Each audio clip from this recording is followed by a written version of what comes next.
What's good? It's your boy Fanan. Welcome back to the channel. Subscribers, if you're not subscribed, please accept my invitation to subscribe and hit the bell icon so that you know when we release more videos. And when we do the live streams, we'll be doing one tomorrow, Sunday morning, most likely, or sometime during the day, Monday. But look, man, I'm going to do a post fight here to a couple post fights because this was a night full of fights. Of course, we had Daniel Jacobs winning the IBF middleweight title against Sergey Dvalinchenko. We had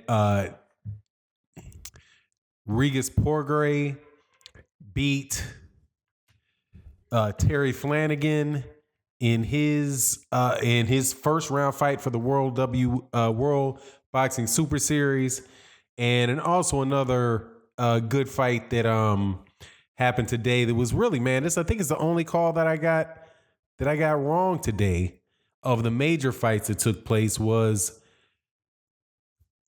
Huey Fury versus Kubrat Pulev. So I'm going to go over those. I'm going to start with the big fights first.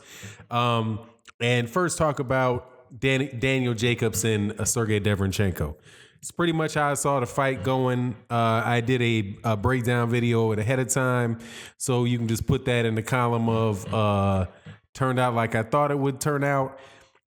Daniel Jacobs was won. I think he won the majority of the earlier rounds. Just having a better jab, having better movement, slightly, better athlete. Taller, hits a little, hit hard enough to keep Dvalinchenko's respect, and just outbox him. I can't remember if it was the second or the third round where Daniel Jacobs got a flash knockdown on Dvalinchenko, but it wound up being where that if it wasn't for that flash knockdown, I would have completely agreed with the scores. Which was 114. The judges had it 114, 113, then 115, 112, and 115, 112. I think I had it 114, 113 with the knockdown that Daniel Jacobs had, because I really did think Dvalinchenko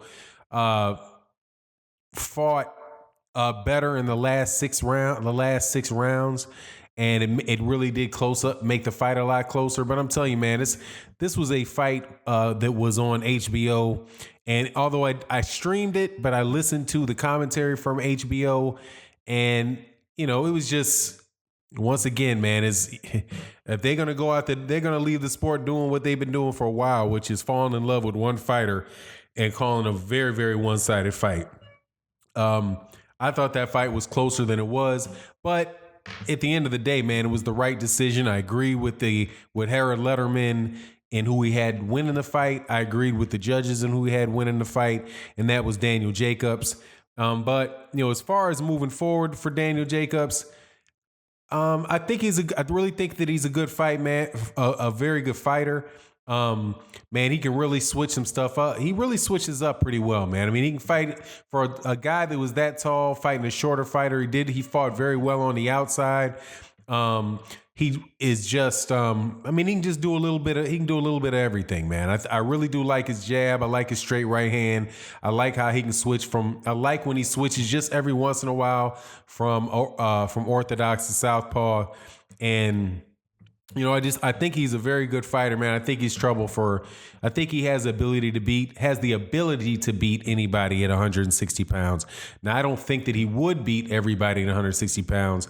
After this fight, watching this fight tonight and seeing, I think he'll have I think at 160 pounds, man, I don't know if he beats Canelo. I'm a little doubtful on him beating. After watching him tonight, I'm a little doubtful on him beating Canelo Alvarez. I think Canelo Alvarez is going to be a little bit too hard to hit for him. And I think that Canelo should be, if he gets up close and can fight on the inside with Daniel Jacobs, he'll probably win that battle. And I would see that being a decision victory for Canelo. Also, you know how it goes with Canelo. You got to knock him out to get a draw. And I say that being a Canelo Alvarez fan. Demetrius Andrade, I would like to see that fight with him and Demetrius Andrade. I would probably favor man, I think I might favor Demetrius Andre to win that fight.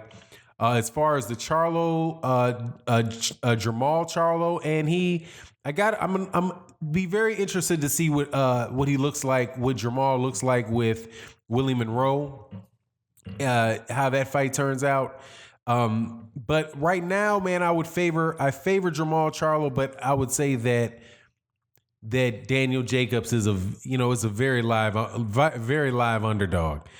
Because like I said, man, I really do I like Daniel Jacobs' versatility and his ability to show different looks and make different adjustments. And I'm not quite sure, he might be able to, I guess I just have to see a little bit more of Jamal Charlo to be like 100, even to be 80% sure that he beats Daniel Jacobs. But, I would lean towards Jamal Charlo. Because I think Jamal Charlo is probably a better athlete, and I really do like that jab and straight right hand from Jamal Charlo's. The worry that I would have with Jamal is just seeing how the inside fighting goes with Daniel Jacobs. But I'm certainly hope we get a chance to see that fight. I'm not going to talk about the politics and the sanctioning bodies and the compute and the promoters aspect of these middleweight fights right now. Just a little too tired tonight to get into that. I'm just gonna, for the sake of this video, just hope that the fights actually happen. Now, the other fight that took place that I wanted to talk about was Regis Prograis and Terry Flanagan. And pretty much, man, Terry Flanagan just stunk the gym up.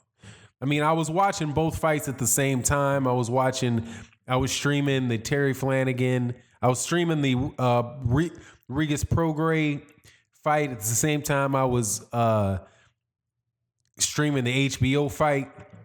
And it just seemed to me, man, that Terry Flanagan was there not to get knocked out. He never pressed the fight. I feel like I was watching round after round of him just keeping his hands up and not throwing a punch until he saw Prograis initiate, and then he would try to either punch at the same time, or he would just try to straight out counter him, right? Where the punch was extended, move out the way, then, and then counter punch him. So it just seemed to me, man, like Terry Flanagan really just was didn't really make an attempt to win the fight. And the one knockdown, and I thought Regis was just, pretty much winning round after round by landing one or two good clean shots. He was the one that was really pushing the action. The one, I can't remember what round it was that he knocked down Terry Flanagan with just came over the top of a jab with an overhand right, man, just laid him out. And then he tried to step up the pace and tried to get Terry Flanagan out of there. But Terry Flanagan, I think, has a good chin. And like I said, he was just really, really trying. I think he spent most of that fight trying not to get knocked out. And it was kind of disappointing for the fight to go that way. I didn't hear what the scores were because I had the volume down on that and I was listening to the fight on HBO. But, just overall, man, Regis Prograis. I think, man, that this dude, like I said, man, I think the next fight that he would have, I do believe, is, God, man, he's not on the side where he would fight Josh Taylor or where he would fight, I think, Relic. I think that's who he fights next. So I got to look at Relic and see how pay a little more attention to Relic. But the next fight I anticipate happen. Also, Baranchyk, I watched Baranchyk Yigit. That was a very good fight. Baranchyk was just, I couldn't really tell much from Baranchyk because I could just tell, man, the dude didn't have any respect for Yigit, and he was just gonna go. He just tried to run through him, and that's exactly what he did. He left himself open for a lot of shots. I don't really know what I can make out of the Josh Taylor fight because I'm expecting his next fight to be against Josh Taylor. I don't know what really to expect out of that because I think that he might have more respect for Josh Taylor. Josh Taylor's like a 5'10", 140 pounder who can he can fight southpaw, he can fight orthodox, and he's just going to have to be a little bit more calculated with Josh Taylor. But, I like what I saw from Branchik, man. Dude is just, he's a machine. Dude's just a machine. So that was fun to watch. Now, the last one I'm going to talk about is Huey Fury looked like garbage, man. Man, it just seemed either Joseph Parker is not as good a fighter as I think, or Huey Fury's level just really, really dropped, or maybe Kubrat Pulev is just a little bit better than I thought he was, but his foot movement, his foot speed was terrible. His technique was terrible. I mean, he's fighting this guy with his hands down by his knees and just, looking to roll with the punches and counter them. And all he got for his effort was an elbow in the chin, a punch, a straight right followed by a right elbow, followed by a headlock, followed by a push punch behind the head, shoved him off, rinse and repeat. So, man, dude, Huey Fury that's a big disappointment, man. I thought he was a better fighter than that. He just looked like he wasn't in very good condition. And he just, I'm gonna agree with what Derek Chisora had to say about it, which was, the dude is David Hay had to say, guy just looked like he was just a European level fighter, man, not a top notch cat, any of the top. And man, I don't think, man, Anthony Joshua would kill that dude. Deontay Wilder would kill that dude. And same thing for Kubrat Pulev looked a little better than I thought he would. So we'll see what happens with what happens with Kubrat Pulev next. But anyway, it is what it is. Congratulations to Daniel Jacobs. Congratulations to Regis Prograis and his wife who comes by the channel. How are you? And yeah, man, that's it. That's what it is. And with that, hey, if you're not subscribed, please subscribe and hit the bell icon. So you'll be notified when we do more videos and we release more, and we do the live streams. And with that, I'm out. Peace.